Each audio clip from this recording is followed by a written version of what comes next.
"Your wife is preventing your son from walking." That's what a poor girl dared to say to the millionaire. At first he thought it was impossible, until he noticed something strange in his son's eyes. Moved by doubt, he decided to act, right there in front of everyone. What happened next left the mansion in absolute silence. If this story interested you, don't forget to subscribe to our channel and tell us what city you're watching us from. We'll keep going. The glass walls of the Malibu mansion caught every shade of the sunset, bathing the spacious living room in gold and crimson. William Parker stood by the window, martini in hand, staring at the rolling waves of the Pacific. The multi-million-dollar view that had once brought him joy now only amplified his loneliness. 6 months had passed since the car accident that took his wife Rebecca away and left their 8-year-old son in a wheelchair. William, a tech magnate whose business acumen had built one of California's most successful software companies, found himself utterly powerless against grief. His empire of algorithms and innovations meant nothing when faced with his son's stalled recovery. Medical reports claimed Ethan's spine had healed properly, yet the boy remained unable to walk. "Mr. Parker, Ethan's finished his dinner," said Mrs. Winters, the housekeeper who had been with the family for over a decade. Her lined face carried the same shadow of sorrow that had settled over the household. William nodded, setting down his untouched drink. "Thank you, Helen. I'll go read to him now." The hallway leading to Ethan's room was lined with contemporary art pieces, Rebecca's collection. She had filled their home with color and life, qualities that had drained away with her absence. William paused outside his son's door, composing himself before entering. Ethan needed his strength, not his sorrow. "Hey, champ," he said, pushing. "Open the door." "Ready for our story?" Ethan sat in his wheelchair by the window, small fingers tracing patterns on the glass. At the sound of his father's voice, he turned. His smile, so much like Rebecca's, was the one light William clung to. "Can we read the space one again?" Ethan asked, wheeling himself toward his bed. His thin arms had grown stronger from months of propelling himself around, but his legs remained motionless beneath a blanket. William helped him into bed, a routine they had perfected. "Of course we can." He settled beside his son, opening the dog-eared book about astronauts and distant planets, Ethan's current obsession. Halfway through the chapter, Ethan fell asleep, his breathing deep and even. William stayed, watching his son's chest rise and fall, wondering how many more nights they would spend like this, trapped in a purgatory of waiting for progress that doctors couldn't explain. A gentle knock at the door pulled him from his thoughts. Mrs. Winters stood in the doorway, her silhouette backlit by the hallway light. "There's someone here to see you, Mr. Parker. A Ms. Blackwood from the Pacific Wellness Center. She says you had an appointment?" William frowned. "I don't recall scheduling anything." "She mentioned it was about specialized therapy for Ethan. Said she'd emailed your assistant." William carefully extracted himself from beside Ethan and followed Mrs. Winters downstairs. In the living room stood a woman with auburn hair that caught the light from the chandelier. She turned as he entered, offering a professional smile that nevertheless carried warmth. "Mr. Parker, I'm Catherine Blackwood. I apologize for the late hour, but your assistant confirmed this time would work." She extended her hand, her grip firm and confident. "I specialize in pediatric rehabilitation at Pacific Wellness." William shook her hand, studying her face. There was something sincere in her expression that disarmed his initial skepticism. "I don't remember my assistant mentioning this meeting." Catherine's smile faltered slightly. "I understand you're busy. Your assistant Lisa mentioned you were interested in our program for Ethan. We've had remarkable success with cases similar to your son's." "Lisa retired last month," William said, crossing his arms. "Who exactly are you?" Catherine's composure slipped momentarily before she recovered. "There's been a misunderstanding then. I'm genuinely who I say I am, but perhaps someone on your team made an error in scheduling." She reached into her bag, producing a business card and a glossy brochure. "Our center works with children who've experienced trauma-related mobility issues. Sometimes when physical injuries heal but mobility doesn't return, there are psychological factors at play." Despite his suspicion, William found himself intrigued. You're suggesting Ethan's condition is psychological? Not exactly, Catherine clarified, but the mind-body connection is powerful. Children who experience trauma alongside physical injury sometimes develop blocks that traditional physical therapy doesn't address. William gestured toward the sitting area.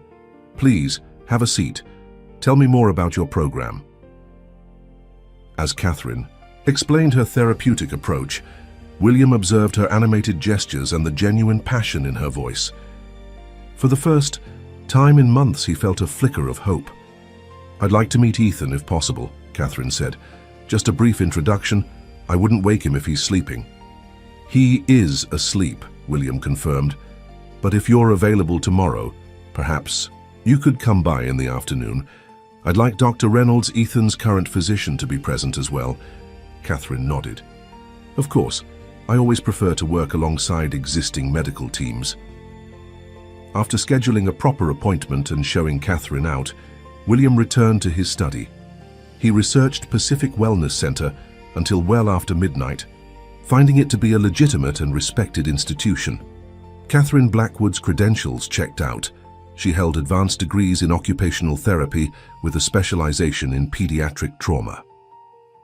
The next day, Dr. Jason Reynolds arrived first, reviewing Ethan's morning physical therapy session. A respected neurologist who had been overseeing Ethan's case since the accident, Dr. Reynolds had become a fixture in their lives. Any progress? William asked, the same question he posed every visit. Dr. Reynolds shook his head. Physically, everything indicates he should be able to stand at minimum. We're missing something. When Catherine arrived, she greeted Dr. Reynolds with professional courtesy, though William noticed a subtle tension between them. Dr. Blackwood, Reynolds acknowledged, I've heard of your work. Quite unconventional, isn't it? Evidence-based. Actually, Catherine replied with a smile that didn't quite reach her eyes, just focused on areas traditional medicine sometimes overlooks. William led them to the sunroom, where Ethan sat in his wheelchair, a tablet in his lap displaying a space simulation game. The boy looked up as they entered, his eyes immediately drawn to Catherine. Ethan, this is Miss Blackwood. She works with kids like you to help them get stronger, William explained. Catherine crouched to Ethan's eye level. It's nice to meet you, Ethan. Your dad tells me you're interested in space. Ethan nodded, suddenly shy. I want to be an astronaut. That's a wonderful goal, Catherine said, her voice gentle. Astronauts need to be very brave and work hard. At their training, I think you have what it takes. Something in Ethan's expression shifted, a tiny spark of something William hadn't seen in months, pride. Over the following weeks, Catherine became a regular presence in their home. Her sessions with Ethan differed dramatically from his previous therapy. Rather than focusing exclusively on his legs, she engaged his entire body and mind, incorporating games and imagination exercises that left Ethan laughing, a sound that had become rare in the mansion. Dr. Reynolds observed these sessions with growing skepticism, pulling William aside after a particularly energetic session that left Ethan exhausted but smiling. I'm concerned about Ms. Blackwood's approach, Reynolds said in a low voice. It lacks scientific rigor. I've reviewed her methods, and while they may lift Ethan's spirits, I see no mechanism by which they would restore his mobility.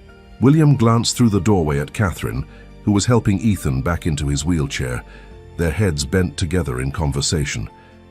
He's happier than he's been since the accident. Happiness won't make him walk again, Reynolds countered. I'm recommending a more aggressive physical therapy regimen and possibly another surgical consultation. That night, after everyone had left and Ethan was asleep, William sat on the terrace overlooking the ocean.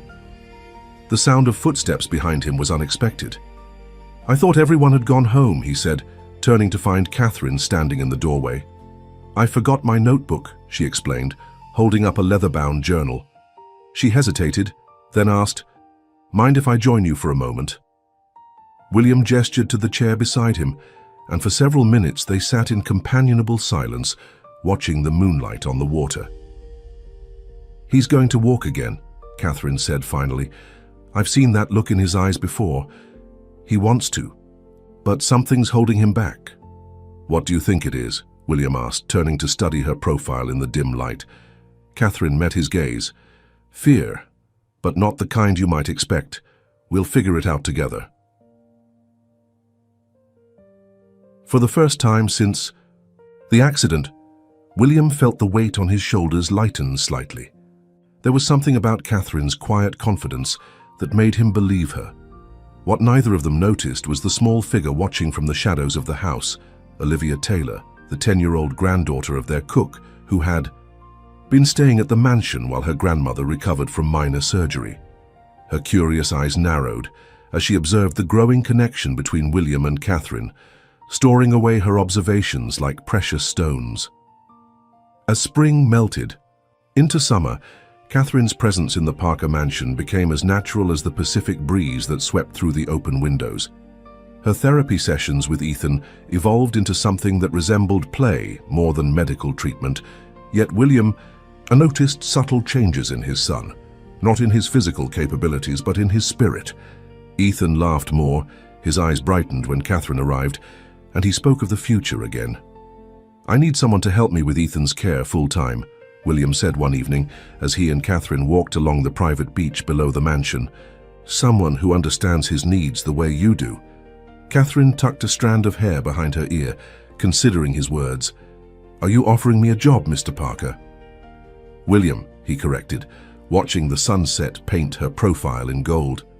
"And yes, I suppose I am. You've brought something back. To this house that I thought was lost forever." "Hope?" Catherine said softly, her eyes on the horizon. "More than that," William replied. "Life." 2 weeks later, Catherine moved into the guest house on the property. The arrangement made practical sense. Ethan's therapy could happen throughout the day rather than in scheduled sessions, and Catherine would be available for any breakthroughs or setbacks. But privately, William acknowledged to himself that having her nearby eased his own loneliness as well. Dr. Reynolds's visits became increasingly tense. On a sweltering July afternoon, he arrived for his weekly assessment of Ethan to find the boy in the indoor pool with Catherine, both laughing as they played a game involving floating toys that Ethan had to reach for. "This isn't physical therapy," Reynolds remarked coolly as he observed from the poolside. "This is playtime." "It's both," Catherine replied, helping Ethan to the edge of the pool. "His core strength has improved significantly. Haven't you noticed?" Reynolds ignored her comment, instead focusing on Ethan. "How are your legs feeling today, buddy? Any new sensations?" Ethan's smile faded. He glanced at Catherine before answering. "They feel the same." "We need to try the electrical stimulation again," Reynolds said to William, who stood nearby. "And I'd like to consult with a specialist in Denver who's pioneering a new approach for cases like Ethan's." "More needles?" Ethan asked, his voice small. William saw fear flash across his son's face, the same fear that had been a constant companion since the accident. He looked to Catherine, who gave an almost imperceptible shake of her head. "Let's discuss this later," William told Reynolds, ending the conversation. Later that evening, after Ethan had gone to bed, Reynolds confronted William in his study. "You're letting your personal feelings for Ms. Blackwood cloud your judgment about what's best for your son." William's jaw tightened. "My feelings have nothing to do with this. I'm making decisions based on what I see helping Ethan." "What you see is a happier child, yes, but not one who's any closer to walking." Reynolds placed a folder on the desk between them. "These are the latest test results. There's no physiological reason why Ethan can't bear weight on his legs. The blockage is psychological, which means Catherine's approach might be exactly what he needs," William interrupted. Reynolds leaned forward. "Or it means he needs proper psychiatric evaluation and treatment, not pool games and storytelling." The argument ended in a stalemate, with Reynolds reluctantly agreeing to continue monitoring Ethan's progress for another month before pushing for more invasive treatments. What neither man knew was that Olivia had been sitting in the kitchen, nearby, ostensibly helping her grandmother prepare meals for the week ahead, but actually absorbing every word of their heated discussion. At 10 years old, Olivia possessed a perception beyond her years, a quality her grandmother, Martha, alternately praised and worried about. "You shouldn't be eavesdropping on Mr. Parker's private conversations," Martha scolded gently as she noticed her granddaughter's distraction. Olivia returned her attention to the vegetables she was washing. "I wasn't trying to, they were talking really loud." She hesitated, then asked, "Grandma, do you think Ethan will ever walk again?" Martha's hands stilled over the dough she was kneading. "That's in God's hands, sweetheart. But the doctors say there's nothing wrong with his legs. Not anymore." "The mind is a powerful thing," Martha replied. "Sometimes it protects us in ways we don't understand." Olivia pondered this as she continued her task. She had been staying with her grandmother at the Parker mansion for nearly 2 months now, ever since her mother had taken a travel nursing assignment in Alaska. At first, she had been intimidated by the enormous house with its museum-like quiet and the sad boy in the wheelchair, but gradually she had found spaces where she belonged. The kitchen with her grandmother, the gardens where the groundskeeper let her plant flowers, and lately, the pool area where she sometimes watched Ethan's therapy sessions. Catherine had noticed her interest and invited her to join them occasionally, teaching both children exercises disguised as games. Olivia enjoyed these sessions, and the way Catherine treated her as someone capable and important, not just a child to be entertained.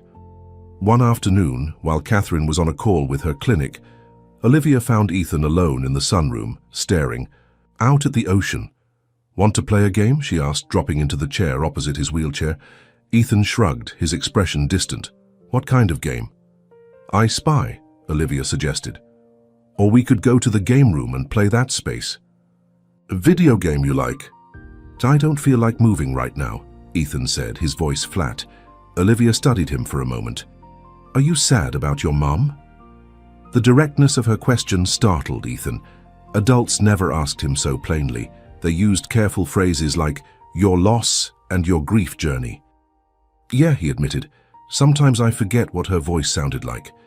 Dad has videos, but it's not the same." "My dad left when I was 4, Olivia offered. "I don't remember his voice at all." They sat in companionable silence for a moment, 2 children sharing the weight of absence. "Catherine makes my dad smile again," Ethan said eventually. "Like my mom used to." Olivia nodded. "She's nice. Do you think they'll get married?"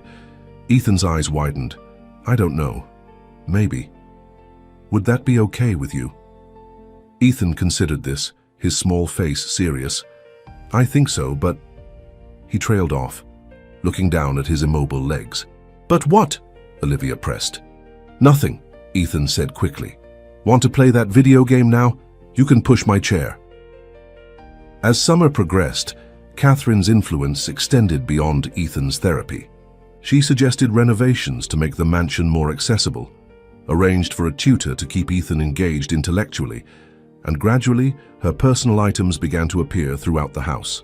A throw blanket here, books there, fresh flowers, on tables that had been bare for months. William found himself looking forward to their evening conversations on the terrace after Ethan was asleep. Catherine never pushed for more than friendship, respecting the complicated grief that still shadowed him, but there was an undeniable connection growing between them. "I've been thinking," he said one night, as they shared a bottle of wine under the stars. "Ethan's birthday is next month. It's the first since Rebecca." He couldn't finish the sentence. Catherine covered his hand with hers. "It's going to be difficult, but we'll make it special for him." The warmth of her hand on his felt right, in a way that William hadn't expected to feel again. "We," he repeated softly.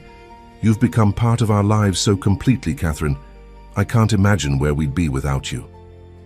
What he didn't say, couldn't yet say, was how his feelings for her had grown from gratitude into something deeper, something that both exhilarated and terrified him. Dr. Reynolds continued his weekly visits, his disapproval of Catherine now barely concealed. After examining Ethan one afternoon, he requested a private conversation with William. "I've consulted with colleagues about Ethan's case," Reynolds began once they were alone in William's study. "There's a concern that his psychological block might be reinforced by his environment." William frowned. "Meaning what exactly?" "Meaning that perhaps there are factors in his daily life that are, unconsciously or otherwise, encouraging him to remain in the wheelchair. Reynolds's gaze was pointed. Ms. Blackwood's methods, while well-intentioned, may be giving him permission to stay exactly where he is. That's absurd, William said, his voice hardening. Catherine has done more for Ethan's recovery than all your tests and specialists combined. Reynolds leaned forward. Has she? Because from a medical standpoint, he hasn't progressed at all in terms of mobility. And now I'm hearing from his tutor that he becomes anxious when asked about walking, which is new behavior. Before William could respond, there was a commotion from outside, a splash followed by shouting. They rushed to the window overlooking the pool area to see Catherine pulling Ethan from the water. His wheelchair tipped over at the pool's edge. William ran outside, heart pounding. By the time he reached them, Catherine had Ethan wrapped in a towel, his thin body shivering despite the summer heat. What happened? William demanded, kneeling beside his son. It was an accident, Catherine explained, her voice calm but her eyes worried. Ethan was reaching for a toy too close to the edge. I'm okay, Dad, Ethan assured him, though his face was pale. Catherine saved me. Later, after Ethan had been checked over by Dr. Reynolds and put to bed early, William found Catherine in the kitchen, her hands wrapped around a mug of tea, her gaze distant. Thank you, he said simply, for being so quick to react. Catherine looked up, her expression troubled.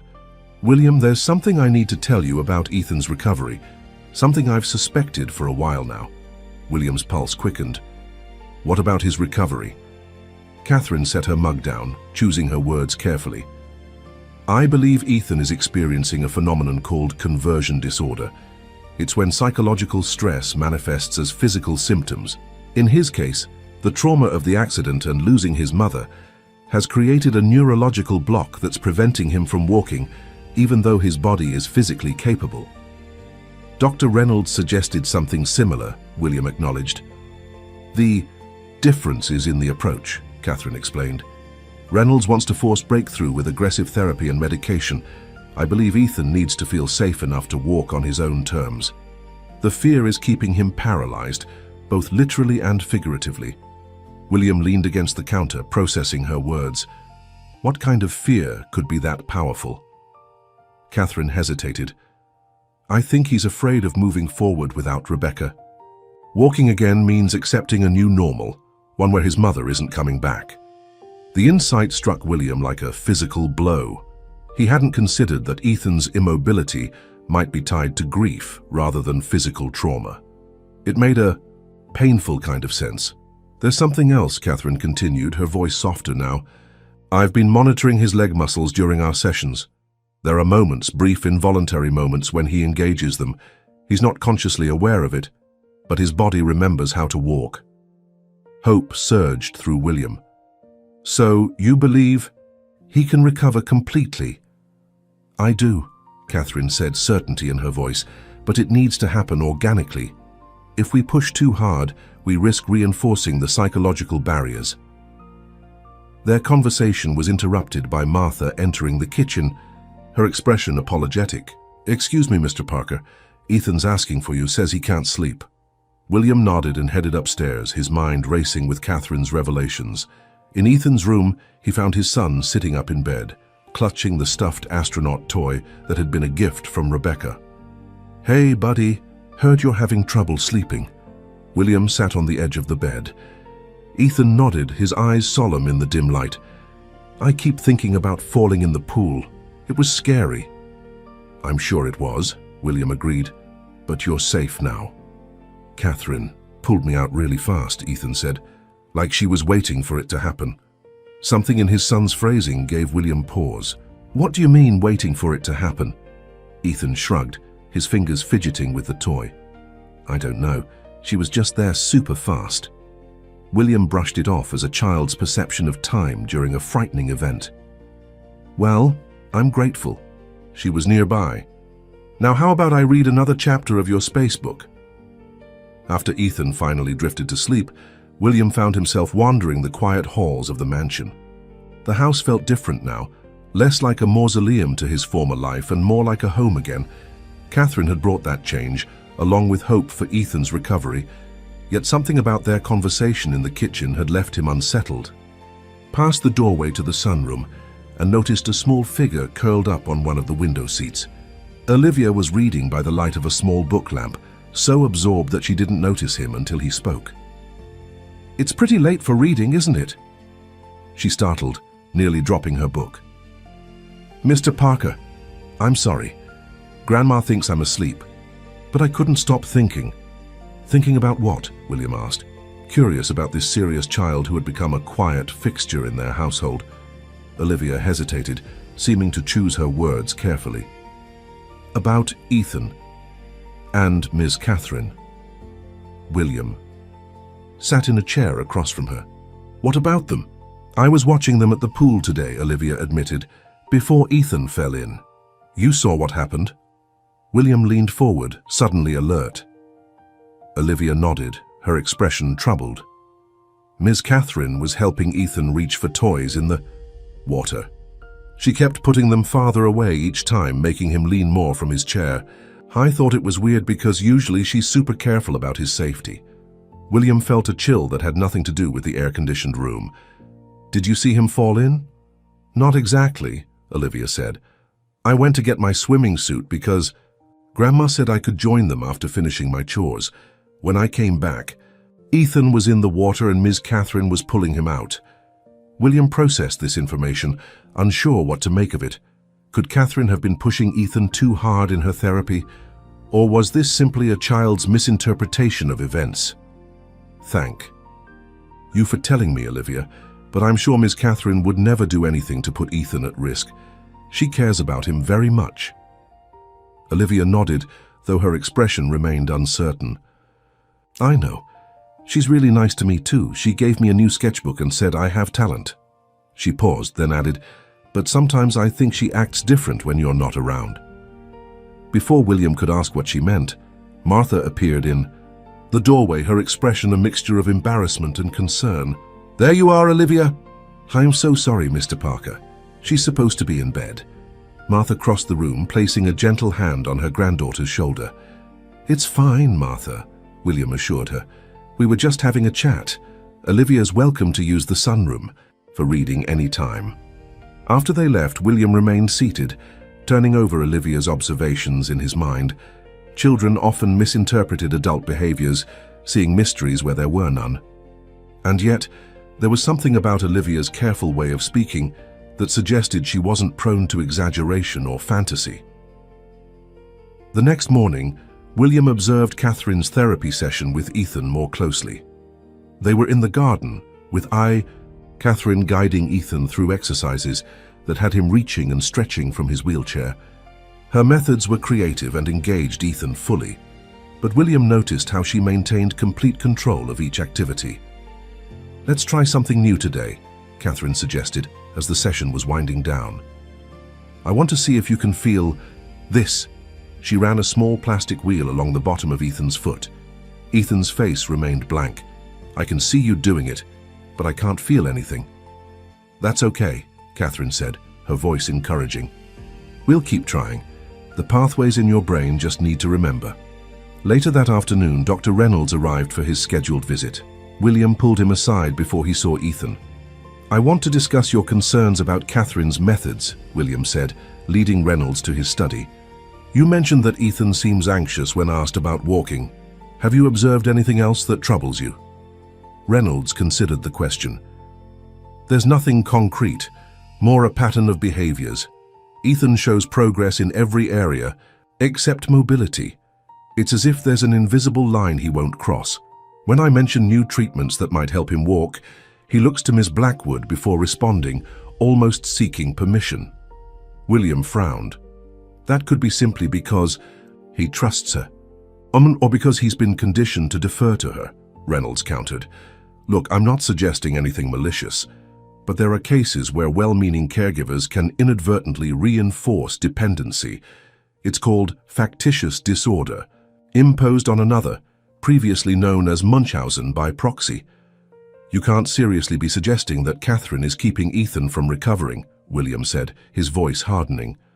Reynolds held up his hands. "I'm not making accusations. I'm raising possibilities that we need to consider professionally. Ms. Blackwood has become deeply embedded in your lives very quickly. She's now living on your property, influencing every aspect of Ethan's care, and, forgive me for being blunt, becoming emotionally involved with you. William wanted to dismiss Reynolds's concerns outright, but fragments of doubt had begun to form in his mind. Ethan's comment about Catherine being ready when he fell in the pool, Olivia's observation about Catherine's behavior changing when he wasn't present, the way Ethan looked to Catherine before answering questions. What would you suggest? William asked finally.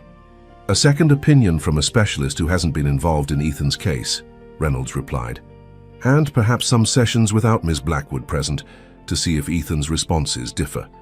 William agreed to consider these suggestions, though the conversation left him deeply unsettled. Catherine had brought life back to their home. Could he really doubt her intentions based on vague suspicions?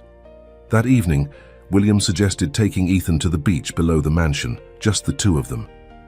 Catherine readily agreed, helping prepare a small picnic for them to enjoy at sunset. As William pushed Ethan's wheelchair across the sand to a flat area with a perfect view of the ocean, he felt a rare moment of peace. Away from the mansion, away from medical concerns and therapeutic schedules, they were simply father and son.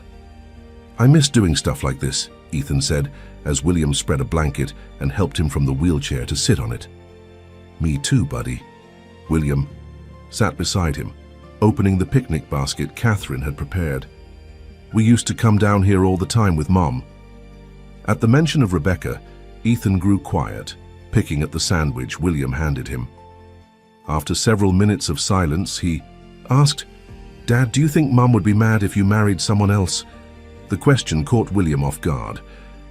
That's a pretty big question, Ethan. What made you think of that? Ethan shrugged, still not meeting his father's eyes. I heard Mrs. Winters telling Grandma Martha that you and Catherine look at each other like you and Mum used to. William chose his words carefully. Your mum would want us to be happy, Ethan. She loved us both so much. But Catherine and I are just friends right now. But you like her, Ethan pressed, like her. Despite the seriousness of the conversation, William had to smile at his son's phrasing. I care about her, yes. She's been a great help. To us. Would you be mad if I could walk again? Ethan asked suddenly, the question seemingly coming from nowhere. William was stunned. Mad? Ethan, walking again is exactly what we all want for you. It would make me happier than anything in the world. Ethan's face crumpled, tears welling in his eyes. But Catherine says I have to be careful, that if I try too hard I might hurt myself worse and never walk again. William felt as if the ground beneath them had shifted. Catherine told you that. When? When we're alone, Ethan whispered.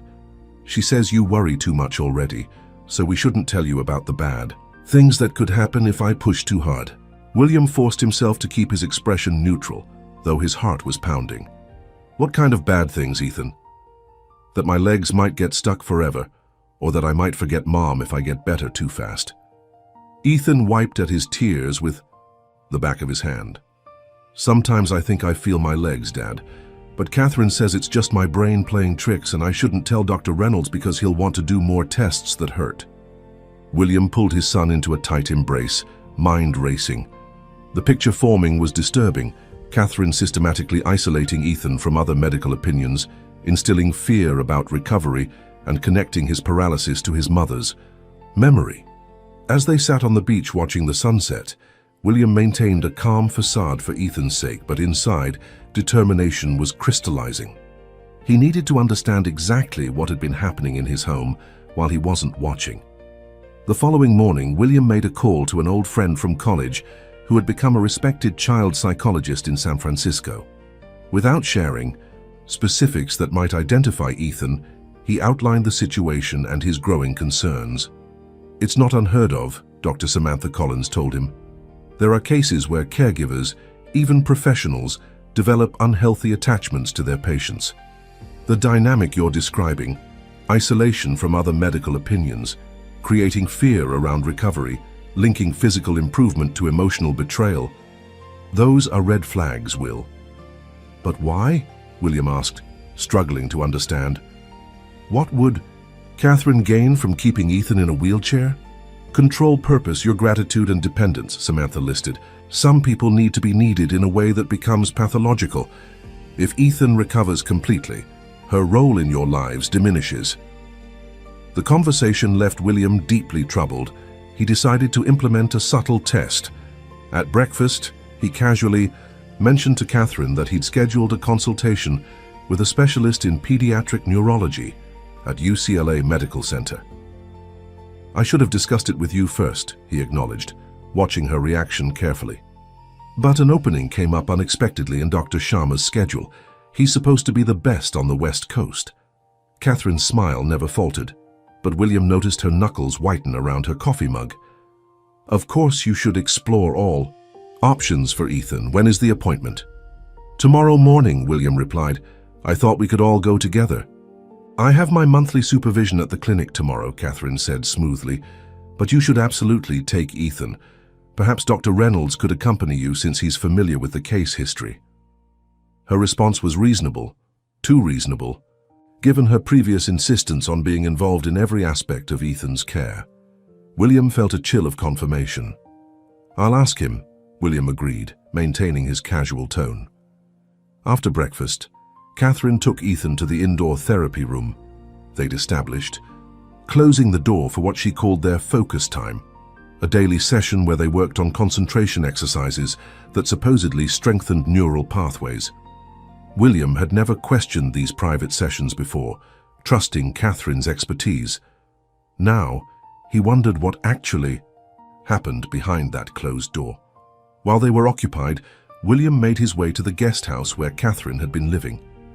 He had never entered her space without invitation, respecting her privacy, even as she had become integrated into their household. Now he hesitated only briefly before using his master key to unlock the door. The interior was neat and minimally decorated, with a few personal touches. Framed diplomas on the wall, a shelf of professional books, a vase of fresh flowers on the coffee table. William wasn't sure what he expected to find, but he began a methodical search, feeling like an intruder in his own property. In the bedroom, Catherine's laptop sat on a small desk. It was password protected, of course. William moved on to the desk drawers, finding nothing out of the ordinary until he reached the bottom drawer. There, beneath a stack of folders, he discovered a journal. His hands shook slightly as he opened it, knowing he was crossing a line but unable to turn back. The journal contained detailed notes on Ethan, daily observations, responses to therapy, medications. It seemed like the professional record-keeping of a dedicated therapist, until William reached entries from the past month. Ethan attempted to stand today when he thought I wasn't watching, one entry read. Reinforced potential consequences of pushing too hard. He responds well to the connection between physical recovery and emotional loyalty to Rebecca's memory. Another entry noted, William beginning to question time frame for improvement. Introduced. Concept of permanent psychological barriers to manage expectations. Reynolds remains a problem, considering options to discredit his approach. William felt physically ill as he continued reading. The journal documented a calculated campaign to keep Ethan dependent, using his grief and fear as tools of manipulation. Catherine had been systematically undermining Dr. Reynolds while presenting herself as Ethan's only path to a limited recovery, one that would keep her essential to both father and son indefinitely. He was so absorbed in the journal that he didn't hear the footsteps until it was too late. William? Catherine's voice came from the doorway, surprise and hurt mingling in her tone. What are you doing in here? He turned slowly, the journal still open in his hands. Finding out who you really are. Catherine's expression shifted, vulnerability replaced by calculation so quickly that William wondered how he had ever missed the manipulation behind her warmth. You're upset, she said, her voice gentle but her eyes sharp. Let me explain. What you're reading. Those are therapeutic notes. Sometimes we use language that seems harsh in a clinical context. Don't, William cut her off. Don't try to explain this away. You've been deliberately keeping my son from recovering, making... Him believe he'd betray his mother's memory if he walked again. What kind of person does that to a child? Catherine's facade cracked just for a moment, revealing something cold beneath. Then she composed herself. You're misinterpreting my methods, William. Ethan's case is complex. The notes you're reading are part of a therapeutic approach called paradoxical intention. Sometimes we have to work with a patient's resistance rather than against it. Is that what you call it when you tell an 8-year-old boy that walking might make him forget his mother? William's voice shook with rage. Or when you convince him that trying to stand could leave him permanently disabled? You need to... Calm down, Catherine said, taking a step toward him. You're not thinking clearly. We've made so much progress with Ethan. Don't throw that away because you misunderstood some clinical notes. The appointment at UCLA tomorrow isn't real, William said flatly. It was a test and you failed it, Catherine. You should have insisted on coming with us if you truly cared about Ethan's recovery. Something shifted in Catherine's demeanor. The caring therapist disappeared entirely, replaced by someone colder and more calculating. What exactly do you think is going to happen here, William? She asked, her voice hardening. You're going to fire me? Replace me with another specialist who'll start from scratch with Ethan? How do you think he'll respond to losing another person he trusts?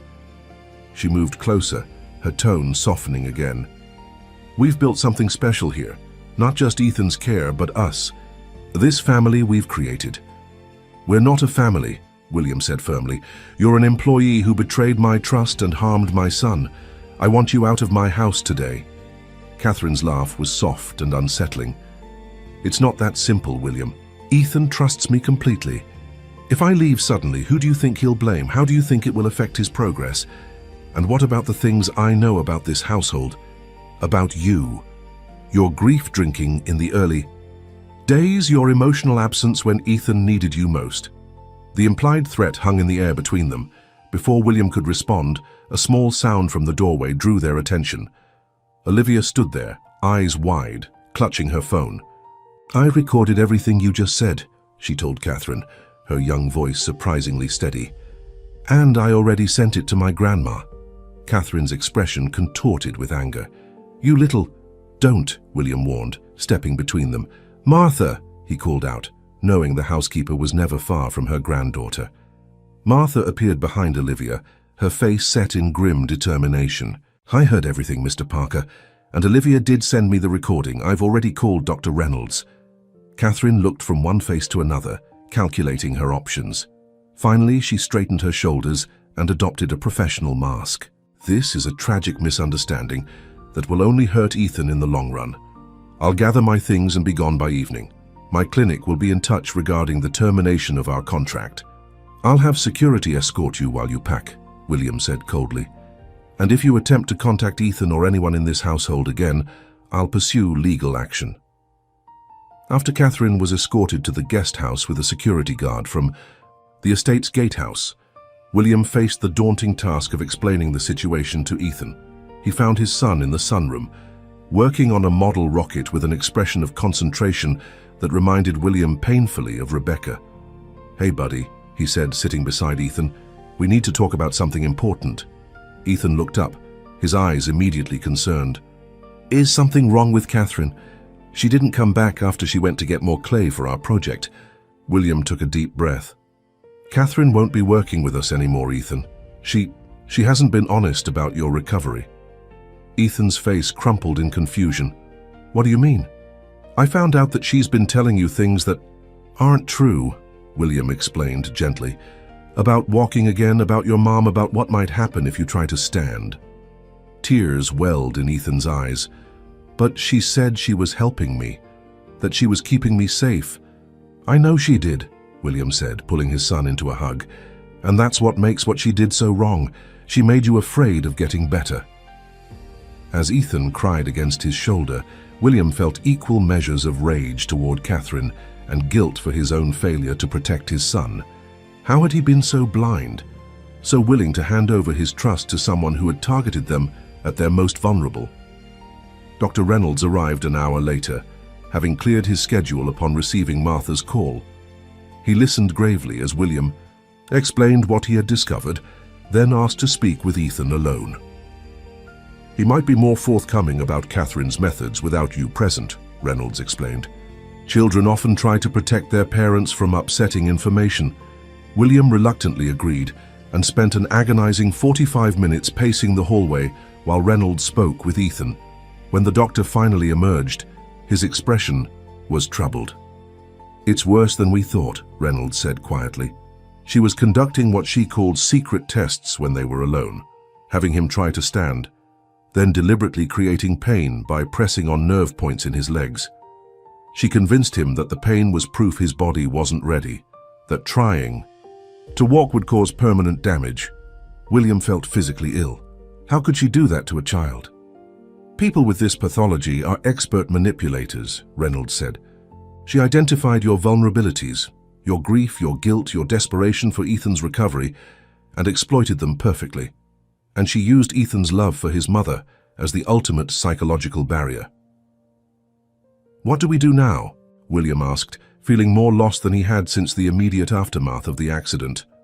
"We start over," Reynolds said firmly, "with a team approach, complete transparency, and an understanding that recovery will be both physical and psychological. Ethan needs to trust his own body again, and he needs to separate recovery from any feelings of disloyalty to Rebecca."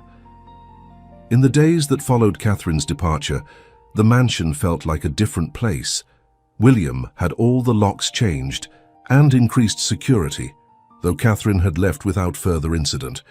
Ethan alternated between confusion, anger, and grief, not just for Catherine's betrayal, but for the revelation that his own body had been capable of more than he'd been led to believe. Dr. Reynolds recommended a child psychiatrist who specialized in trauma, and William made sure he was present for every session, rebuilding trust with his son one difficult conversation at a time. They established a new physical therapy regimen with a team from UCLA Medical Center, with all sessions conducted in the open and thoroughly documented. Through it all, Olivia remained a quiet, supportive presence. Her quick thinking had provided irrefutable evidence of Catherine's manipulation, preventing any attempt to twist the narrative. William made sure she understood how grateful he was, though the full significance of her intervention was perhaps beyond her 10-year-old comprehension. One evening, about 2 weeks after Catherine's departure, William found Olivia and Ethan in the game room playing a video game together. He paused in the doorway, watching as Ethan laughed at something Olivia said, a genuine laugh that had been rare even before Catherine's betrayal had come to light. "Mr. Parker," Martha said softly, appearing beside him. "I wanted to let you know that my daughter's assignment in Alaska is ending next month. Olivia and I will be moving back to our apartment in Santa Monica." William turned to her, suddenly realizing how much they had come to depend on both Martha and Olivia. "Martha, I know this is presumptuous, but would you consider staying on permanently? Not just as a housekeeper, but as part of this household. There's the carriage house at the back of the property that could be renovated into a proper home for you and Olivia." Martha looked surprised. "That's very generous, Mr. Parker, but we need you both," William said simply. "Ethan needs Olivia, and after everything that's happened, I think we could all use some stability and honesty in this house." As they stood watching the children, neither noticed when Ethan briefly pushed himself up from his seated position on the floor to reach for a controller, the movement natural and unthinking, the first truly spontaneous use of his legs since the accident. The renovation of the carriage house began immediately, with William insisting on creating a comfortable home for Martha and Olivia. He hired the best contractors in Malibu, having the space transformed into a modern 2-bedroom cottage with its own garden and privacy while remaining connected to the main property. "This is too much, Mr. Parker," Martha protested when he showed her the architectural plans. "We don't need anything so fancy." "It's not nearly enough," William replied. "After what you and Olivia did for us, besides, I'm being selfish. Having you both nearby gives me peace of mind." September arrived with a gentle cooling of the Malibu air and a new routine for the household. Ethan began working with Dr. Larissa Chen, a pediatric physical therapist recommended by UCLA Medical Center. Unlike Catherine's secretive sessions, Dr. Chen's therapy took place in the open, often on the terrace overlooking the ocean, with William or Martha always present. The good news, Dr. Chen explained after her first week working with Ethan, is that there's no physical reason why Ethan can't walk again. His muscles have some atrophy from disuse, but that's reversible. The neural pathways are intact. We just need to rebuild his confidence and strength simultaneously. Progress was slow but measurable. Ethan began with simple standing exercises, supported between parallel bars installed in what had been Catherine's therapy room, now transformed with bright colors, large windows, and an atmosphere of optimistic energy that contrasted sharply with the previous clinical austerity. Dr. Reynolds continued to oversee Ethan's overall care, coordinating with Dr. Chen and Dr. Morris, the child psychiatrist, helping Ethan process both his grief for his mother and the betrayal by Catherine. The team approach provided transparency that helped rebuild Ethan's trust, though there were difficult days when he retreated into silence or frustration. "It's not fair," Ethan said during one particularly challenging therapy session when he'd fallen while attempting to take a step between the parallel bars. "Catherine said I'd get better faster if I just waited. This is harder." "She lied to you, buddy," William said gently, helping his son back to a standing position. "The truth is that getting better is hard work, but you're doing it. Every day you're getting stronger." Ethan gripped the bars, his knuckles white with effort.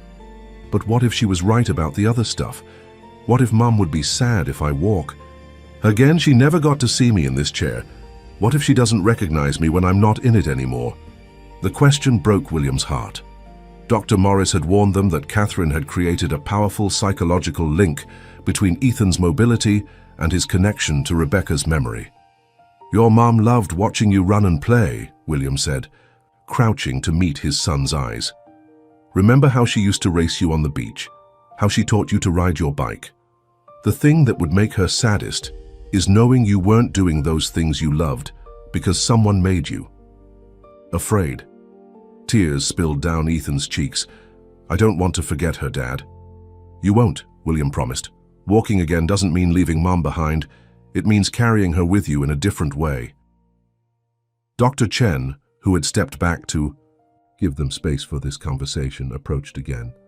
"Would it help to have a special way to remember your mom while you're working on walking again? Some people find that having a symbol or a ritual helps them feel connected." Ethan considered this. "Like what?" "It could be anything meaningful to you," Dr. Chen suggested.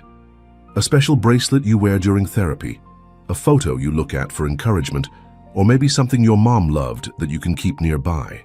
Later that evening, William searched through Rebecca's belongings, something he had avoided doing since the accident. In her jewelry box, he found a silver compass on a chain that she had often worn while hiking, an activity she had loved, sharing with Ethan. The inscription inside read, "Find your path, follow your heart." When he gave it to Ethan the next morning, his son's face lit up in recognition. "Mom's compass. She said it would always help us find our way home if we got lost hiking." "Maybe it can help you find your way now," William suggested. From that day forward, Ethan wore the compass during every therapy session. When things got difficult or he felt discouraged, he would hold it tightly in his palm, as if drawing strength from the connection to his mother. October brought Ethan's 9th birthday. William struggled with how to celebrate, the first birthday since Rebecca's accident, and in the shadow of Catherine's betrayal. He wanted it to be special, without being overwhelming for his son, who still had difficult days adjusting to their new reality. "What if we do something different this year?" Olivia suggested during a family dinner a week before the birthday. She had taken to joining them for meals several times a week, bringing a childlike perspective that often cut through adult complications. "Instead of a big party with lots of people, what if we do an adventure day? Just people Ethan really likes doing things he really loves." Ethan perked up at this idea. "Could we go to the Space Museum in the morning and the beach in the afternoon?" "Absolutely," William agreed, relieved to see genuine enthusiasm from his son. "Who would you want to join us?" Ethan thought for a moment. "Just Olivia and Grandma Martha and Dr. Chen, and maybe Jake from my old school if he can come." Jake had been Ethan's best friend before the accident, though their contact had become less frequent during Ethan's recovery. The birthday expedition was a resounding success. They spent the morning at the California Science Center, where Ethan marveled at the space shuttle exhibit, followed by a private lunch arranged by William at a restaurant overlooking the ocean. In the afternoon, they returned to Malibu for a small beach gathering where Jake and Ethan built elaborate sandcastles while the adults watched from a comfortable distance. William noticed that Ethan used his wheelchair less throughout the day, choosing to walk short distances with his forearm crutches that Dr. Chen had introduced the previous week. Each small step represented a victory against Catherine's manipulation. As the sun began to set, turning the Pacific into a canvas of orange and pink, Ethan sat beside William on a beach blanket, his crutches laid aside. "This was the best birthday ever, Dad," he said, leaning against his father's shoulder. "Better than last year when Mom rented that whole video game truck?" William asked, surprised. Ethan nodded. "That was awesome too, but today felt real. Like we're not pretending everything is okay, but it's still okay to be happy sometimes." William put his arm around his son, struck by the simple wisdom of his words. They weren't pretending anymore. Not about grief, not about recovery, not about the complicated journey ahead of them. When they returned to the mansion that evening, William had one final surprise. In Ethan's room, he had created a small memorial space for Rebecca, a beautiful shelf holding her photograph, the hiking boots she had worn on their last family vacation, and a journal where Ethan could write messages to her. "This is your mom. Space," William explained. "So you always have somewhere to feel close to her, no matter how much other things change." Ethan ran his fingers over the items, his expression solemn but not sad. "I think she would like this." "I think so too, buddy." As October turned to November, William received an unexpected call from his attorney. Catherine had filed a wrongful termination lawsuit, claiming defamation and breach of contract. "She's claiming you fabricated reasons to fire her to avoid paying the remainder of her contract," the attorney explained, "and that you damaged her professional reputation with false accusations." William was stunned. "We have the journal, we have Olivia's recording. How can she possibly think she has a case?" "She's claiming the journal was therapeutic role-playing, a technique to help Ethan externalize his fears, and that the recording captured her playing along with your paranoid accusations to de-escalate a volatile situation." The attorney sighed. "It's all nonsense, of course, but we'll need to prepare a defense." The lawsuit felt like a dark cloud over the progress they'd been making. William was determined to shield Ethan from this new stress, but the legal preparations were time-consuming and emotionally draining. "You need to document everything about Ethan's progress since she left," the attorney advised. "If he's improving, with standard therapy, after she claimed only her special methods would work, that's powerful evidence against her." Dr. Chen began keeping meticulous records of Ethan's physical improvements, while Dr. Morris documented the psychological healing that was occurring now that the manipulation had ended.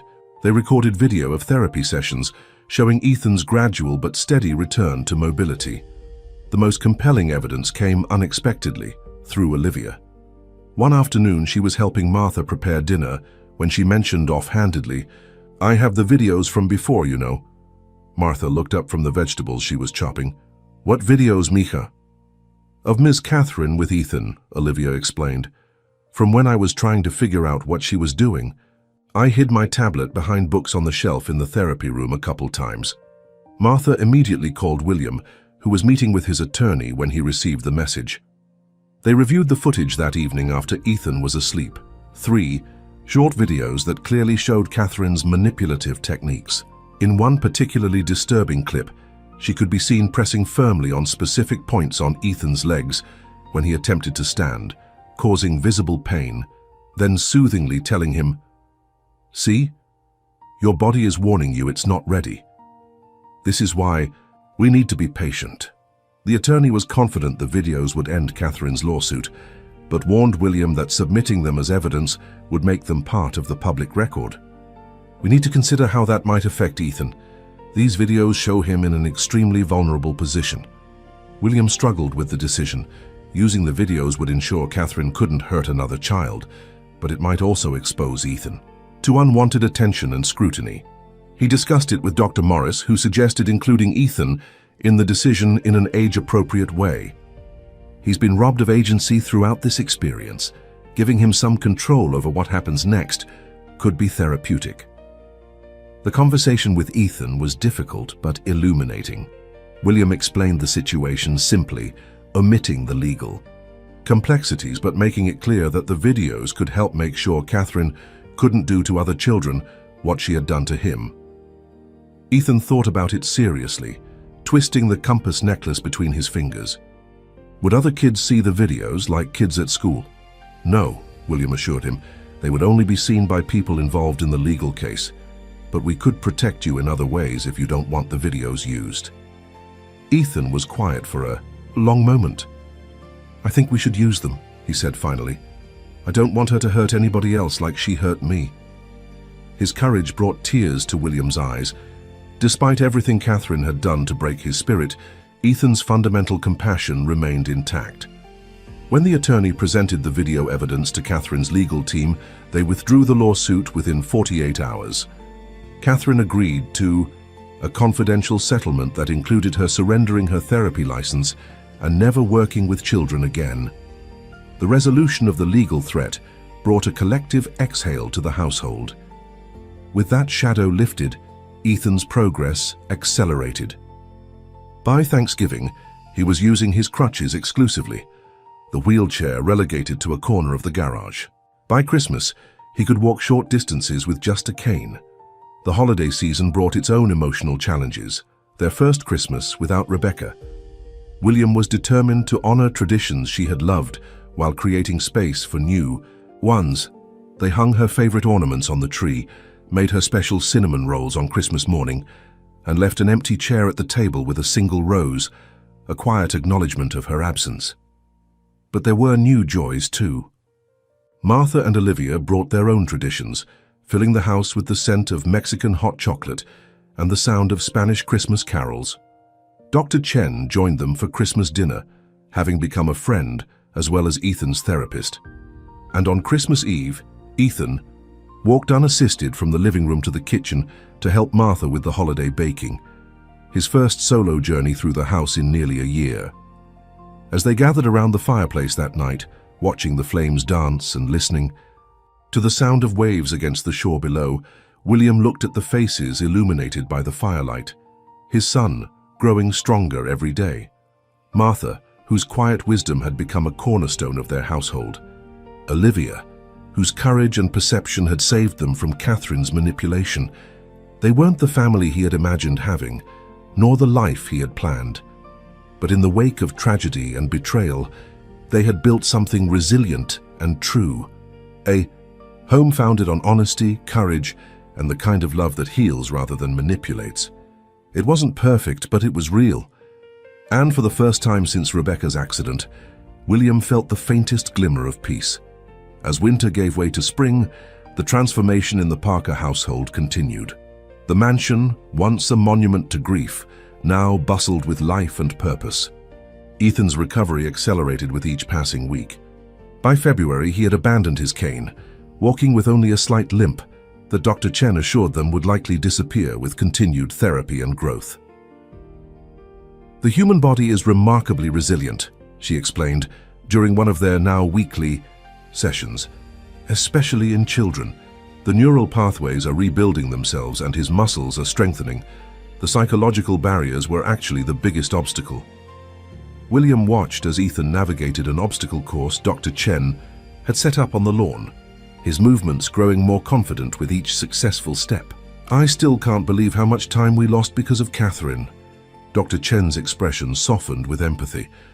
Try to focus on the progress rather than the setbacks. Ethan is doing remarkably well now. Many children who experience trauma like his take much longer to recover, even without the additional complications you faced. She was right, of course. The psychological damage Catherine had inflicted could have been far more lasting. Dr. Morris had helped Ethan understand that his inability to walk hadn't been his fault, that an adult he trusted had manipulated his fears and exploited his Grief. Those sessions had been painful but necessary, allowing Ethan to separate his physical recovery from his emotional journey through grief. With the improvement in Ethan's mobility came a desire to return to normal childhood activities. He asked to rejoin his old soccer team, a prospect that both excited and terrified William. "Are you sure you're ready for that, buddy?" William asked when Ethan first brought it up. "Soccer's pretty intense. Maybe we could start with something less physical?" Ethan's face fell. "You don't think I can do it?" William recognized the echoes of Catherine's manipulation in his own protective instinct. "That's not it at all," he said quickly. "I just want to make sure you're set up for success. But if Dr. Chen thinks you're ready, then we'll call your old coach tomorrow."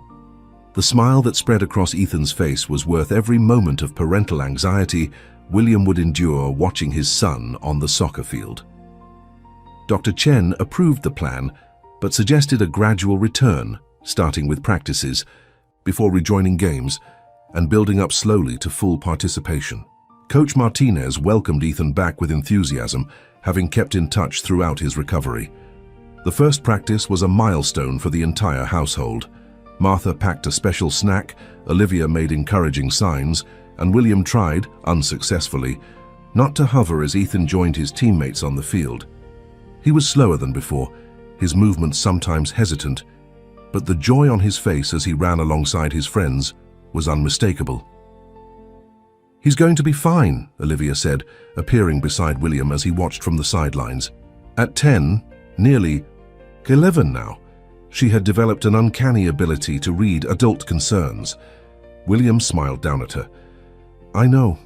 It's just hard not to worry." "My grandma says worry is just love with nowhere to go," Olivia replied, with the solemn wisdom of a child, repeating a treasured phrase. William chuckled. "Your grandma is a very wise woman." As Ethan integrated back into school activities and friendships, William found himself with more time to think about his own future. The tech company he had built had been running on autopilot for nearly a year, managed by his capable executive team, while he focused on Ethan's recovery. He had been making occasional appearances at board meetings and checking in remotely, but he hadn't been truly engaged with the business that had once consumed his days. "Have you thought about what's next for you?" Martha asked one evening as they sat on the terrace after Ethan had gone to bed. This had become a comfortable ritual. Martha would bring tea and they would discuss household matters that often evolved into deeper conversations. "What do you mean?" William asked, though he understood the question perfectly. "Ethan is healing. He's back in school, playing soccer, being a normal boy again." Martha stirred honey into her tea with deliberate movements. "But what about William Parker? Are you healing too?" The question caught him off guard. He had been so focused on Ethan's recovery that he had pushed aside his own grief and trauma. "I'm not sure what healing looks like for me," he admitted. Martha nodded, unsurprised by his answer. "Perhaps it begins with remembering who you were before you became only Ethan's father and Rebecca's widower." Her words stayed with him in the days that followed. Who had he been before? An ambitious entrepreneur, certainly. A husband deeply in love with his brilliant wife. A father delighting in his son's childhood. But there had been other dimensions too. Friendships he had neglected, interests he had abandoned, parts of himself he had set aside in the fog of grief and crisis. One rainy afternoon, while Ethan was at a friend's house and the mansion was unusually quiet, William found himself drawn to Rebecca's study. It had remained largely untouched since the accident, preserved like a museum exhibit of their former life. He stood in the doorway for several minutes before finally stepping inside. The room smelled faintly of her perfume, or perhaps that was just his imagination. Her architectural drafting table dominated the space, still covered with the plans. For a community arts center, she had been designing before the accident. Rebecca had been a respected architect, whose practice had focused on public spaces that brought art and culture to underserved communities. William ran his fingers over her sketches, remembering how passionate she had been about this particular project, a repurposed warehouse in a struggling neighborhood of Los Angeles that would provide studio space for artists, classrooms for children, and a performance venue for community events. "You would have made it beautiful," he whispered. To the empty room. An idea began to form, tentative at first, then gathering clarity and purpose. The next morning, he contacted Rebecca's former business partner, Alexandra, whom he hadn't spoken to since the funeral. "Will, it's so good to hear from you," she said, surprise evident in her voice. "How are you and Ethan doing?" "Better," he said, finding that it was true. "Actually, I'm calling about Rebecca's last project, the Arts Center." "What happened with that?" Alexandra sighed. "The funding stalled after what happened. Without Rebecca's vision driving it, the investors got cold feet. The building's still sitting empty. Such a shame." "What if we revived it?" William asked.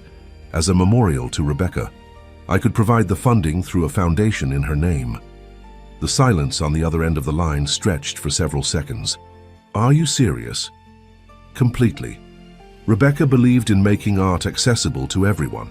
I can't think of a better way to honor her memory." The Rebecca Parker Memorial Arts Center became William's focus over the following months. He established a foundation, secured the warehouse property, and worked with Alexandra to bring Rebecca's original vision to life, while adding elements that reflected her spirit and passions. Ethan was involved from the beginning, joining planning meetings and offering suggestions from a child's perspective. The project became a way for him to connect with his mother's legacy, to understand the work that had been so important to her. "Mom would have loved this," he said as they toured the construction site together, hard hats perched on their heads. The cavernous space was beginning to take shape, walls defining studios and classrooms, a soaring central atrium that would showcase community artwork. "She would have," William agreed. "And she would be so proud of you for helping make it happen." As the Art Center progressed, so did the healing within the Parker household. Ethan completed his physical therapy, graduating from Dr. Chen's care, with a celebration that included cake and a framed certificate of extraordinary bravery and determination. He continued to see Dr. Morris monthly, processing his experiences in age-appropriate ways and developing tools to manage the complex emotions that occasionally still surfaced. Olivia had become Ethan's closest friend, their bond forged through shared experience and genuine affection. Despite their age difference, she was now 11 to his 9, they found common ground in their love of art, science fiction, and building elaborate worlds in the video games they played together. The carriage house renovation had been completed, giving Martha and Olivia a beautiful home on the property while maintaining their connection to the main household. William's relationship with Martha had evolved into something that defied simple categorization. She was an employee, yes, but also a trusted confidant and co-parent figure for both children. Her wisdom and steady presence had become essential to the functioning of their unconventional family unit. "You know," William said to her one evening, as they watched the children play on the lawn below the terrace, "I never properly thanked you." Martha looked at him questioningly. "For staying," he clarified. "For believing in Olivia when she came to you with concerns about Catherine, for helping us rebuild afterward." Martha's smile was warm. "Some journeys we choose, Mr. Parker. Others choose us." "William," he corrected gently.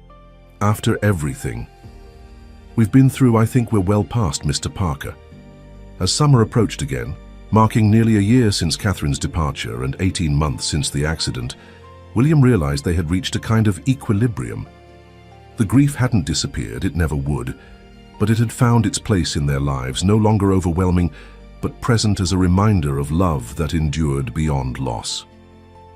Plans for the Art Center's grand opening were underway, scheduled for what would have been Rebecca's birthday in July. The project had garnered attention throughout Los Angeles, with artists, educators, and community organizers eager to be involved in what was becoming a landmark institution even before its doors opened. One warm June afternoon, William received an unexpected call from Dr. Reynolds, whom he hadn't spoken to in several months. "I thought you should know," Reynolds said after they had exchanged pleasantries. "Catherine Blackwood has resurfaced." William's stomach clenched. "What do you mean?" "She surrendered her license." "Yes, but apparently she's reinvented herself as a holistic wellness coach for families dealing with childhood trauma. She's changed her name slightly. She's going by Catherine Blake now, but it's definitely her. A colleague recognized her at a conference in San Diego. Can she do that legally? William asked, anger rising in his chest. She agreed never to work with children again. The agreement specified professional therapy, Reynolds explained. This falls into a gray area.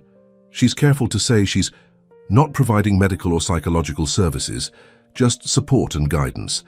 It's all very vague and unregulated. After hanging up, William sat in his study wrestling with what to do with this information. The idea that Catherine, or Catherine as she now called herself, was once again positioning herself to access vulnerable families made him physically ill. The legal settlement had been designed to prevent exactly this kind of situation, but she had found a loophole. He was still deep in thought when Martha knocked on the open door.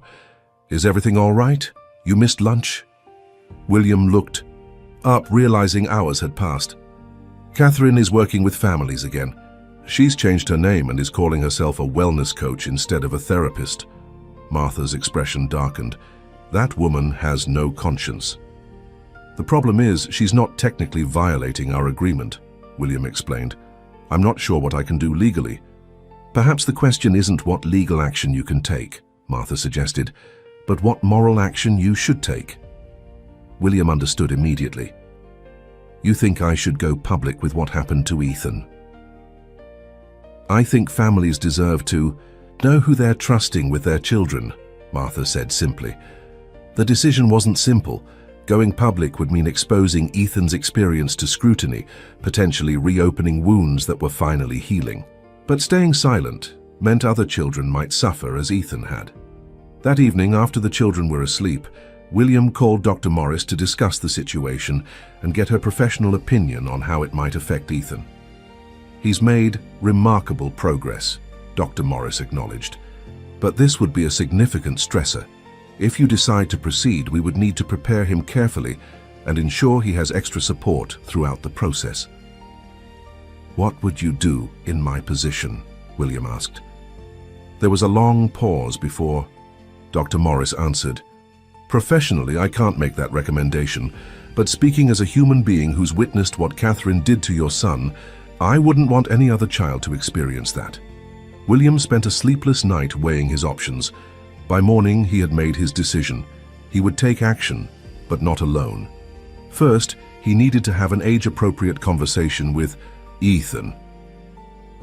The morning sun filtered through the windows of the breakfast nook as William carefully approached the conversation he'd been rehearsing in his mind all night.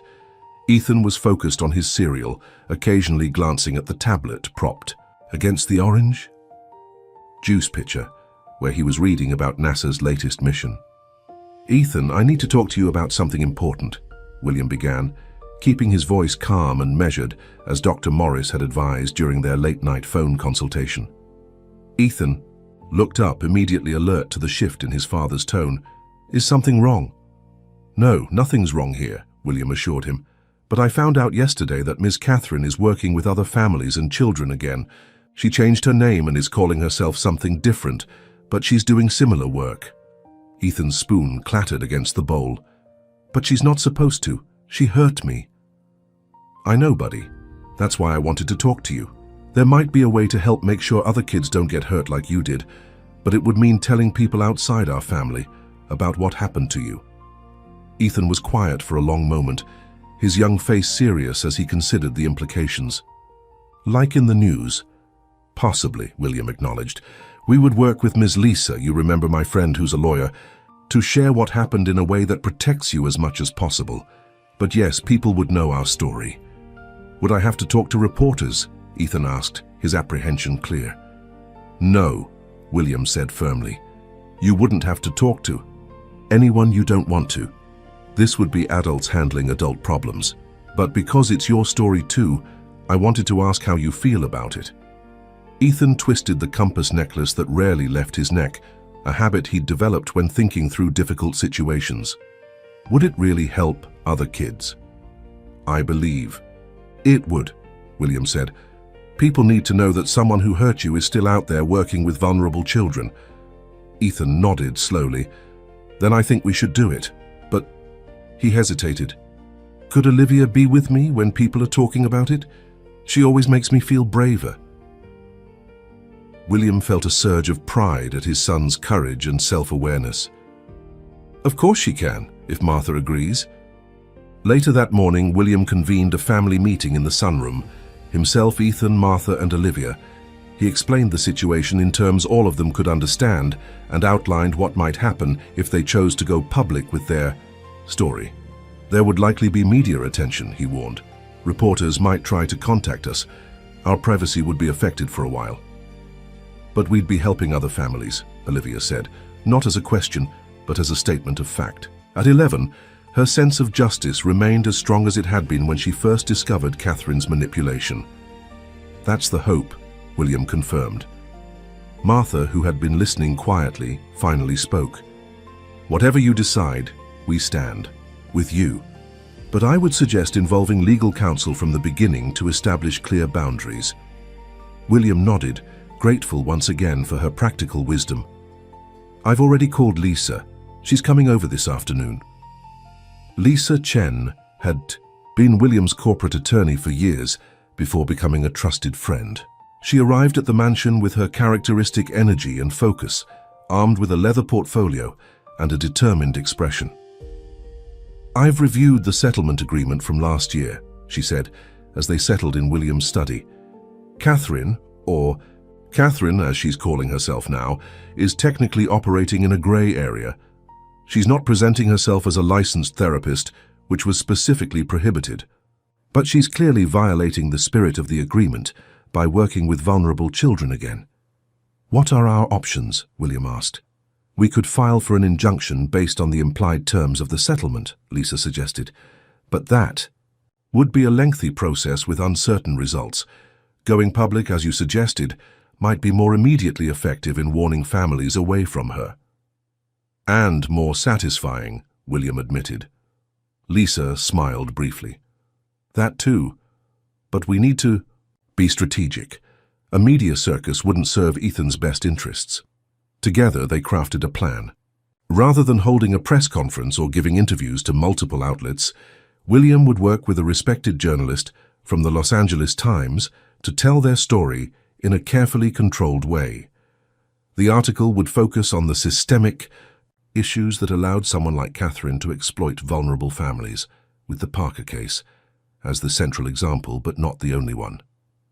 Lisa would reach out to her contacts to identify other families who might have been affected by Catherine's practices. Preparations for the article coincided with the final weeks before the Rebecca Parker Memorial Arts Center's grand opening.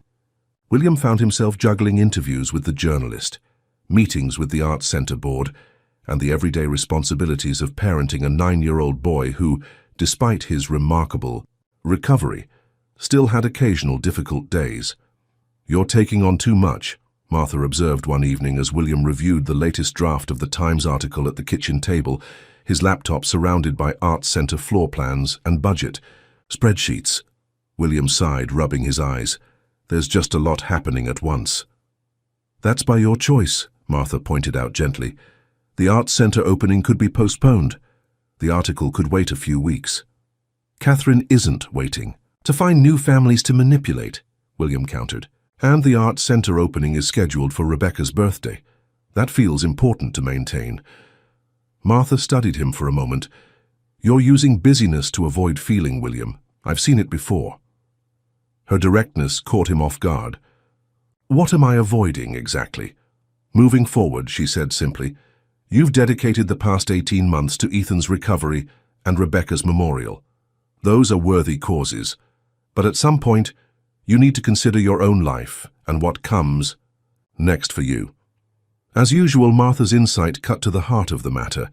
William had been so focused on fighting Catherine's lingering influence and preserving Rebecca's legacy that he hadn't allowed himself to think about his own future. The idea of building a life that wasn't defined by loss and betrayal seemed almost disloyal. The Los Angeles Times article was published on a Sunday in early July, 3 weeks before the Arts Center opening. Titled, The Perfect Caregiver, How a Therapist Manipulated a Grieving Family and the System That Failed to Stop Her, it detailed Catherine's systematic deception of the Parker family and her psychological manipulation of Ethan. The journalist had done a thorough investigation, uncovering 2 other families with similar experiences and documenting Catherine's pattern of targeting vulnerable households dealing with trauma or loss. The impact was immediate and far-reaching. By Monday morning, Catherine's newly established coaching practice had shut down its website. By Wednesday, the California Department of Consumer Affairs had launched an investigation into the regulatory gaps that allowed her to continue working with families despite surrendering her therapy license. Several of Catherine's current clients contacted the Times reporter, sharing their own concerns about her methods. William had prepared for public attention, but the response to the article exceeded his expectations. His phone filled with messages from friends, colleagues, and even strangers expressing support and sharing their own experiences with manipulative caregivers. Dr. Reynolds called to let him know that the medical board was considering using the case as a teaching example for identifying and preventing similar situations. Through it all, William maintained a protective bubble around Ethan. As promised, the boy didn't have to speak to any reporters or answer questions about his experience. Olivia stayed by his side during the days following the article's publication, the 2 children retreating to their favorite spots on the property: the game room, the beach, the treehouse William had built the previous spring. Their friendship had become one of the most positive outcomes of the whole ordeal. 10 days after the article appeared, William received a call from an unfamiliar number with a San Diego area code. He almost let it go to voicemail, wary of unknown callers who might be reporters, but something made him answer. "Is this William Parker?" a woman's voice asked, hesitant and uncertain. "Yes, it is," he confirmed cautiously. "My name is Diane Hoffman. I need to apologize to you and your son." William's grip tightened on the phone. "I'm sorry, do I know you?" "No," she said quickly. "But I worked with Catherine Blackwood. I was the physical therapist assistant she hired to help with your son's case." William sat down heavily in his desk chair. Catherine had occasionally mentioned an assistant who helped with Ethan's exercises when she needed support, but they had never met this person. "I didn't know," Diane continued, her voice breaking. "I swear I didn't know she was deliberately keeping him from improving. She told me he had severe nerve damage that made traditional therapy too painful, that we had to follow her specialized protocol." "Why are you calling now?" William asked, not unkindly but firmly. "I read the article," Diane explained, "and everything suddenly made sense. All the things that felt wrong about how she managed his case, how she insisted I never speak directly to you, how she documented progress differently in her official notes compared to what we actually observed." There was a pause before she added, "I have records, Mr. Parker, notes I kept privately because something felt off. They might help with the investigation." William arranged for Diane to speak with Lisa and the authorities, investigating Catherine. Her testimony and documentation proved invaluable, providing insider confirmation of Catherine's deliberate manipulation. As the Arts Center opening approached, media attention around Catherine gradually subsided, replaced by positive coverage of the memorial project. William threw himself into the final preparations, working closely with Alexandra to ensure every detail honored Rebecca's vision. The warehouse had been transformed into a light-filled creative space with studios, classrooms, performance areas, and a central gallery showcasing local artists. The night before the opening, William took Ethan for a private tour of the completed center. They walked through the quiet spaces that would soon be filled with artists, students, and community members, their footsteps echoing on the polished concrete floors. "It feels like Mom is here," Ethan said, as they stood in the soaring central atrium where Rebecca's architectural drawings had been framed and displayed alongside photographs of her completed projects. "I think she is, in a way," William replied. "This place exists because of her ideas, her passion for bringing art to everyone." Ethan nodded, running his hand along a wooden bench that had been crafted from reclaimed timber from the original warehouse structure. "Do you think she'd be proud of us? For what we did about Catherine, too?" William knelt to meet his son's eyes. "I know she would. Your mom believed in standing up for what's right, even when it's difficult, just like you did. The grand opening of the Rebecca Parker Memorial Arts Center drew hundreds of attendees, artists, community members, civic leaders, and the media. William had worried that the recent publicity around Catherine might overshadow the event, but the focus remained firmly on Rebecca's legacy and the positive impact the center would have on the community. Standing at the podium to deliver the opening remarks, William looked out at the gathered crowd. In the front row sat Ethan, between Martha and Olivia, his posture straight and proud, no sign of the physical limitations that had once confined him to a wheelchair. Behind them were Dr. Reynolds, Dr. Chen, and others who had helped them through the darkest period of their lives. Rebecca Parker believed that art could heal, connect, and transform, William began. She designed spaces where creativity could flourish, where barriers between people could dissolve, where beauty could be accessible to everyone regardless of background or circumstance. As he spoke about Rebecca's vision and the journey to bring the Arts Center to reality, William felt a profound sense of completion. They had faced tragedy, betrayal, and manipulation, yet emerged stronger and more compassionate. Ethan was walking, running, playing soccer. The truth about Catherine had been revealed, potentially protecting countless other families from similar manipulation, and Rebecca's legacy would live on through the Arts Center that bore her name. Today isn't just about opening a building, William concluded. It's about opening possibilities. It's about transforming pain into purpose, absence into presence, endings into new beginnings. Rebecca showed us how to do that through her life and work, and now we carry that forward together. The crowd erupted in applause as William stepped away from the podium. Ethan ran up to join him for the ceremonial ribbon cutting, moving with the easy confidence of a child who had reclaimed his body and his future. Together, father and son cut the ribbon stretched across the main entrance, officially opening the center to the community that would bring it to life. Later that evening, as the celebration continued around them, William found a quiet moment, with Martha on the center's rooftop garden, another element inspired by Rebecca's love of green spaces within urban environments. "You were right," he said, as they looked out over the city lights spreading toward the distant ocean. "I was using busyness to avoid thinking about what comes next." Martha smiled. "And now?" "Now I think I'm ready to figure that out," William replied. "Not to replace what we lost, but to build something new that honors it." "That sounds like healing to me," Martha said softly. 6 months later, on a crisp January morning, William stood on the beach below the mansion, watching as Ethan and Olivia raced along the shoreline, their laughter carried on the ocean breeze. Martha sat beside him on a driftwood log, a thermos of coffee between them. The Arts Center was thriving, with programs at capacity and a waiting list for studio space. The story of Catherine's manipulation had led to regulatory changes in California, closing the loopholes that had allowed her to continue working with vulnerable families. And Ethan, now 10 years old, showed no physical signs of his ordeal. His recovery complete in ways that had once seemed impossible. "I was thinking," William said, turning to Martha, "about adding a family wing to the house. The carriage house is lovely, but it seems silly to have so much space in the main house going unused while you and Olivia are separated from us." Martha looked at him with surprise. "Are you sure that's what you want?" William nodded. "This past year has taught me that family isn't just about blood. It's about the people who stand by you, who tell you difficult truths, who help you find your way forward when you're lost." He paused, watching the children splash at the water's edge. "You and Olivia are family, Martha.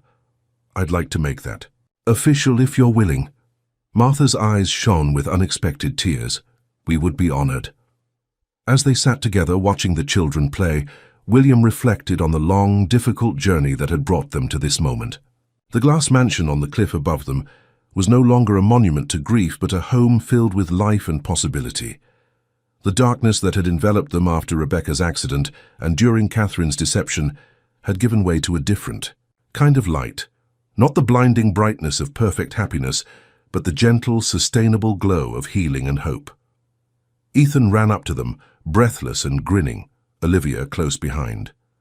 "Dad, We found the perfect spot for that tide pool project for science class. Can we bring my camera down later to document it? Of course, William agreed, ruffling his son's hair. We have all the time in the world. And they did. Time to remember what was lost. Time to cherish what remained. Time to build something new from the fragments of what had been broken. Time to walk forward together, step by careful step, into a future none of them could have imagined, but all of them had helped create.